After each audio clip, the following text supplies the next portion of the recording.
Hello, in this video I will guide you how to insert dia symbol in Excel, which is also called diameter symbol, and it is often used in technical drawings or specification and is sometimes used as a prefix or suffix for a number. So to insert the dia symbol in Excel cell, what you have to do is go to the insert on the upper menu bar, and on the right side go to the symbols.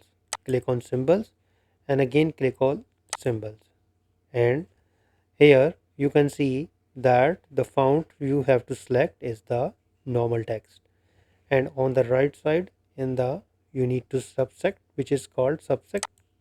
Click on that and you need to select on Latin 1 supplement. Click on that, and from here you need to find out die symbol.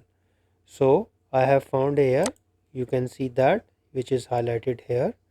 Click on that and click on insert, and again close it, and here you can see that the die symbol is inserted, and here you can increase or decrease the size as per your choice and change the color.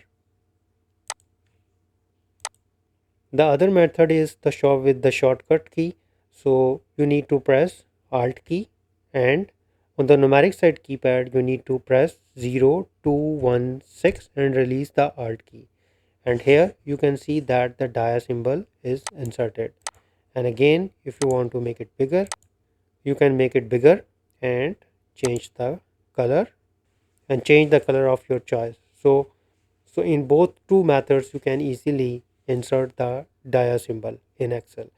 So it's pretty simple and straightforward. I hope this video helps you to understand how to insert dia symbol in Excel. So if you think this video is helpful, please support my channel. Thanks for watching.